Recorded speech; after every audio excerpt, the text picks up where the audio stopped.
जय जगन्नाथ भक्तवृंद। आज पूर्णमी तिथि एवं ग्रहण मध्य लगुच तेणु मन है किछि वैज्ञानिक कारण एवं सत्यता उपरे एवं धर्म उपरे परिप्रकाश करने उपस्थापनटी निश्चिंत भाव में आपण मान भल लगे बोली मोर आशा एवं आपण मैंने बहु परिमाण रे लाइक करेंगे शेयर करेंगे एवं कमेंट्स देवे। आसतु देखा से उपस्थापन आमे सनातन धर्म को मानो बा पालन करो समस्ते सनातन सनातन अर्थ मत बुझेगा पड़ोनी आपण मान जहाँ चिरंतन जहाँ पर्याप्त विस्तार कर सबू आड़े सनातन मु कहीदेल हेनी आम धारा को टे बुझीदबा ताले जापर सनातनी अर्थ कौन आमर जो दैनंदिन जीवन यापन व्यवहार एवं पूजा विधि मान्यता ये सब को आम टे अनुसरण करवा। आमे प्रकृतिर पूजक प्रकृति के आम चतुर्पार्श्व जहाँ देखु आम अच्छु कौटी स्पेस महाकाश आपण मैंने देखुं ये सब प्रकृति ऊपर आकाश महाकाश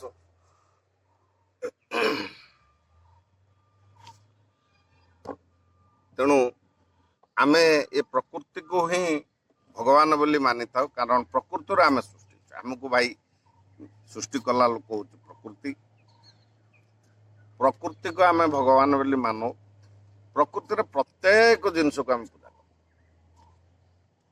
आपण मान कहे पागल गुड़ा ये कौन प्रकृतिर सब जिनस को कौन पूजा कले आपण मान देख गोटे गोटे कहूँ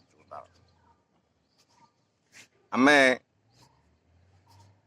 पूजा करो बाली ठो पत्थर ठो पहाड़ ठो आरंभ करी माटी ठो आरंभ करी माटी की आम माँ बोली कहू कहीं कहू ना से सब सृष्टि होची खाद्य शस्य भल मंद तेणु ताकू पूजा करू।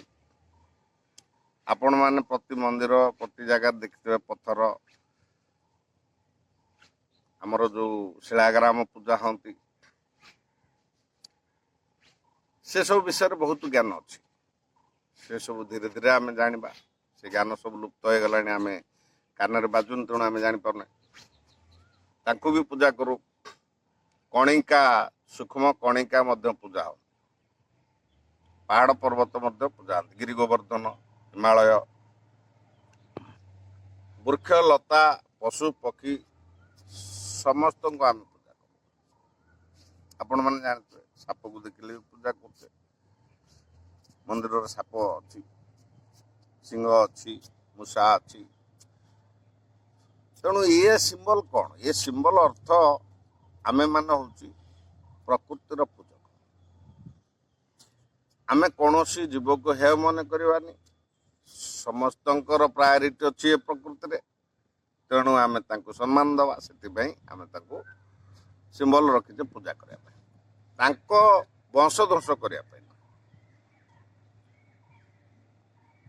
वंश ध्वंस करने को अधिकार देला कि आम कौन जन्म दे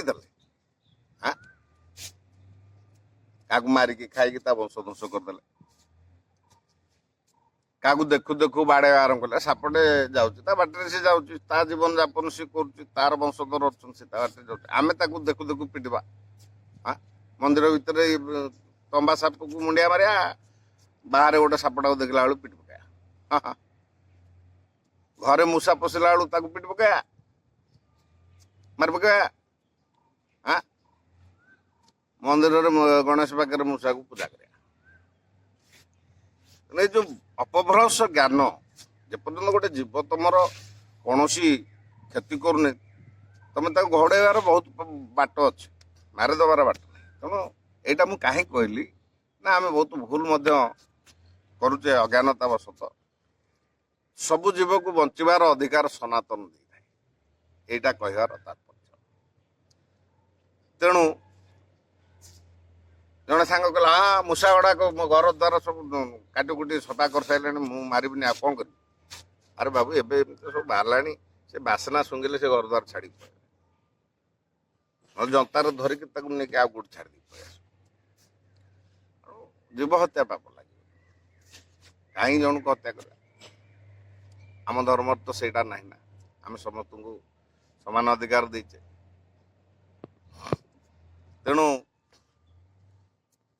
ଏ କଥା ଉପରେ ମୁଁ କାହିଁକି ଆଲୋଚନା କଲି ଧର୍ମ କଥା ଉପରେ, ନା ସେ ଧର୍ମକୁ କନେକ୍ସନ ରହିଛି ସ୍ପେସ୍। ଆମର କିଛି ଧର୍ମାବଲମ୍ବୀ ମଧ୍ୟ ବାହାରିଗଲେ ଶୂନ୍ୟ ଶୂନ୍ୟ ମହାଶୂନ୍ୟ ହେଲା, ସେ ମୂର୍ତ୍ତି ପୂଜା କରୁନାହାନ୍ତି, ଶୂନ୍ୟ ଶୂନ୍ୟ ମହାଶୂନ୍ୟ କ'ଣ? ସିଏ ବି ସେ ପ୍ରକୃତି ପୂଜା, ମହାଶୂନ୍ୟକୁ ପୂଜା କରୁଛନ୍ତି। ମହାଶୂନ୍ୟରେ କ'ଣ ଅଛନ୍ତି? ଆମେ ନିଜେ, ଆମ ପୃଥିବୀ ମହାଶୂନ୍ୟରେ ଅଛି, ସୂର୍ଯ୍ୟ ଚନ୍ଦ୍ର ଗ୍ରହ ନକ୍ଷତ୍ର ଯେତେ ସବୁ ଦେଖୁଛନ୍ତି ସବୁ ମହାଶୂନ୍ୟରେ ଅଛି। ତେଣୁ ମହାଶୂନ୍ୟକୁ ପୂଜା କରୁଛି, ତାର ଆକାର ଅନଲିମିଟେଡ୍। ତେଣୁ ଆଜି ଯୋଉ ମହାଜାଗତିକ ପ୍ରକ୍ରିୟାଟା ଚାଲିଛି ସେଇଟା ମହାଶୂନ୍ୟରେ ଚାଲିଛି। ଏଇ ପ୍ରକ୍ରିୟାଟା କ'ଣ ନା ଏଇଟା ଗୋଟେ ପରିବର୍ତ୍ତନ। ଆମର ଦୈନନ୍ଦିନ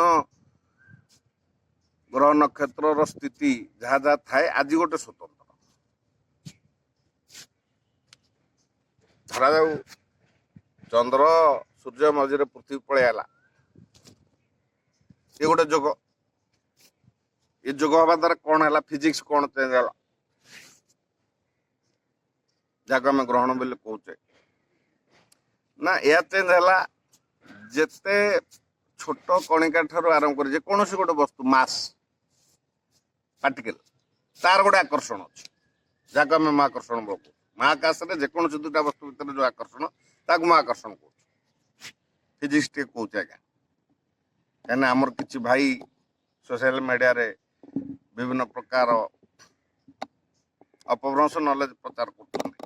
ଆରେ ଚନ୍ଦ୍ରଗ୍ରହଣ ହେଲା, ସେଟା ସେ ମହାକାଶୀୟ ଏଟା ହେଲା, ସେଥିରେ ଆମର କ'ଣ ଅଛି? ଆମେ ଯାହା ପାରିବୁ ଖାଇଯିବୁ, ଯାହା ପାରିବୁ ଗିଳିବୁ, ଏଇ ଯୋଉ ଜିନିଷ ଗୁଡାକ ଛତୁ ନଲେଜ, ଛତୁବାଦୀ ଯୋଉଟା ଦଉଛନ୍ତି ଅପଭ୍ରଂଶ ନଲେଜ, ସେ ବିଷୟରେ ମୁଁ ଟିକେ କ୍ଲାରିଫିକେସନ ଦଉଛି। ମୁଁ କାହାକୁ ଡିନାଏ କରୁନି କି ଅସମ୍ମାନ କରୁନି, ମୁଁ ତାର କ୍ଲାରିଫିକେସନଟା ବୁଝଉଛି। ସେ ଜ୍ଞାନ, ପ୍ରକୃତ ଜ୍ଞାନଟା ଆମେ ଜାଣିବା। ଏକ ବସ୍ତୁ ଯେହେତୁ ଆକର୍ଷଣ ବଳ ରଖିଛି, ବସ୍ତୁ ଗୁଡାକର ପୋଜିସନ ଧର ଏଠି ଗୋଟେ ଅଛି, ସେଠି ଗୋଟେ ଅଛି, ସେଠି ଗୋଟେ ଅଛି, ତାଙ୍କର ପ୍ରଭାବ ସବୁ ଅଛି। ତେଣୁ ସେ ପ୍ରଭାବରେ ଆମ ଯେହେତୁ ଜୀବ, ଆମର ରେସ୍ପନ୍ସ ଅଛି, ଆମେ ପ୍ରତ୍ୟେକ ପ୍ରଭାବକୁ ଗ୍ରହଣ କରିପାରିଥାଉ। ତେଣୁ ସେ ପ୍ରଭାବ ଗୁଡାକ ଦୈନନ୍ଦିନ ଅଲଗା ପ୍ରକାର ଥାଏ, କିନ୍ତୁ ଯେତେବେଳେ ଇଏ ପରିବର୍ତ୍ତନଟା ଆସେ ସେତେବେଳେ ଟିକେ ଅଲଗା ପ୍ରକାର ଆସେ।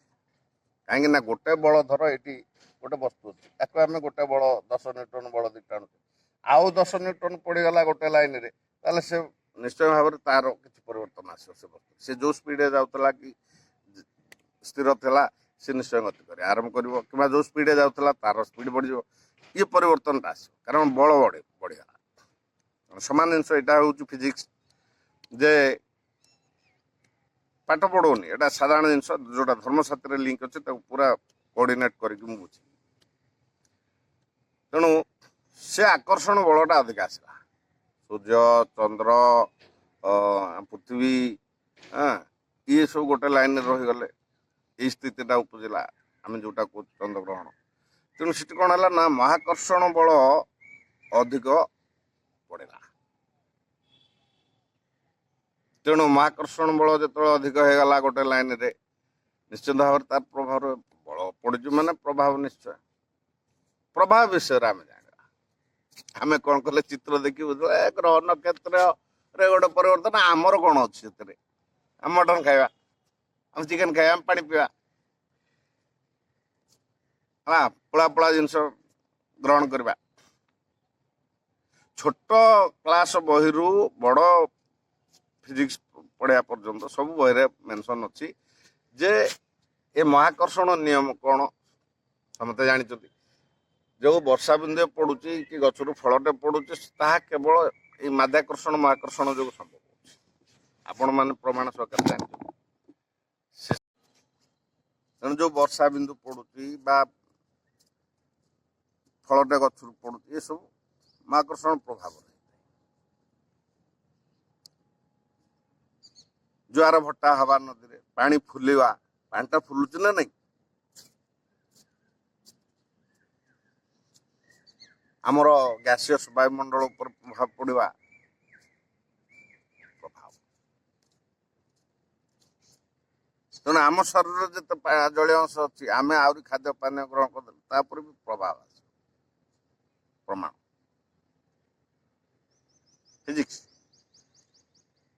ଫିଜିକ୍ସ ପ୍ରମାଣ। ତମ କିଡନୀଟା ଏଡ଼ିକିଟେ, ଏତିକି ପାଣି ତା ଭିତରେ ଥିଲା, ସିଏ ଏଡ଼ିକିଟେ ସାଇଜ୍ ହେଇଥିଲା। ପାଣି ଯେତେବେଳେ ଫୁଲିଯିବ ଏଡ଼ ବଡ଼ ସାଇଜ୍ ହେଇଯିବ, ଗୋଟେ ପ୍ରଭାବ ପଡ଼ିବନି? ତମ ନାକରେ ପାଣି ନଥିଲା, ନାକରେ ପାଣି ପଳେଇ ଆସିବ, ପ୍ରଭାବ ପଡ଼ିବନି? ଗୋଟେ ଉଦାହରଣ ମୁଁ କହୁଛି। ଆଜି ସକାଳୁ ପ୍ରତିବର୍ଷ ମୁଁ ଅନୁଭବ କରେ, ଆପଣମାନେ ପ୍ରଭାବଟାକୁ ଧ୍ୟାନ ଦେଇନାହାନ୍ତି କିମ୍ବା ଧ୍ୟାନ ଦେଇଥିବେ ଜାଣିପାରିବେ। ପ୍ରତି ଗ୍ରହଣ ସମୟରେ ମୋତେ ଅନୁଭବ ହୁଏ, ଦେହ ଶୀତ ଆସିଯାଏ, ଶୀତୁଆ ଲାଗେ, ଆଉ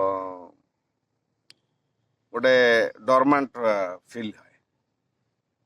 କାହିଁକି ନା ଆମର ଏ ଶାରୀରିକ ପ୍ରକ୍ରିୟା ଉପରେ ପ୍ରଭାବ ପଡ଼େ। ବାୟୁମଣ୍ଡଳରେ ଚେଞ୍ଜ ଆସିଲା, ପରିବେଶରେ ଚେଞ୍ଜ ଆସିଲା, ପରିପାର୍ଶ୍ୱରେ ଚେଞ୍ଜ ଆସିଲା, ସେଥିପାଇଁ